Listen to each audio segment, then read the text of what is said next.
কিরে বাবাই, খাবার বানানো হয়ে গেছে? হ্যাঁ মা, খাবার তো বানানো হয়ে গেছে, কিন্তু মা তুমি তো জানোই আমার ওসব অভ্যেস নেই, তাই একটু কেমন ক্লান্ত ক্লান্ত লাগছে।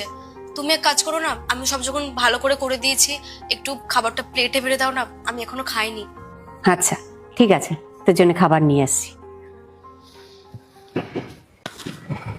এই নে। মা, তুমি এটা কেমন ভাবে খেতে দিচ্ছ আমাকে? কেন, কি হয়েছে? তোমাকে তো বললাম একটা প্লেটের মধ্যে খাবারটা নিয়ে আসতে, আমি এটা খাবো কিভাবে? আরে তুই তো এভাবেই খাবার দেয়া পছন্দ করিস, তাই আমি তোকে দিয়েছি।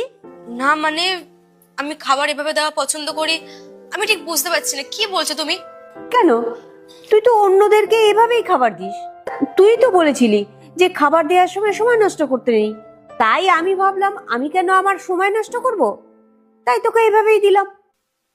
মা, আমি আমার ভুলটা বুঝতে পেরেছি। সত্যি তো, তুমি না বললে বুঝতে পারতাম না। আমার ওরকম ভাবে খাবারটা দেওয়া উচিত হয়নি। কিন্তু মা, আমি তোমায় প্রমিস করছি, আজকের পর থেকে না কোনো মানুষকে আমি এভাবে খেতে দেবো না, আর আমি খাবারেরও অসম্মান করব না। প্লিজ মা, এবারের মতো ক্ষমা করে দাও। তুই বুঝতে পেরেছিস, এটা ভাল লাগলো।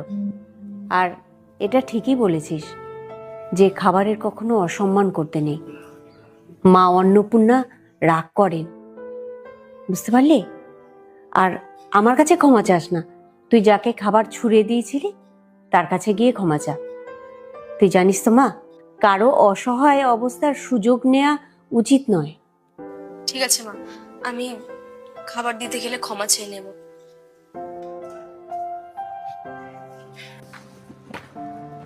দাদা, এ নিন আপনার খাবারটা।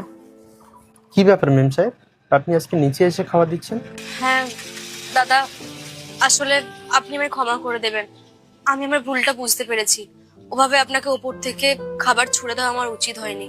কিন্তু হ্যাঁ, আপনাকে আমি কথা দিচ্ছি, আজকের পর থেকে না আমি এরকম আর কখনো করব না, আর সবাইকে আমি হাতে হাতেই খাবার দেব।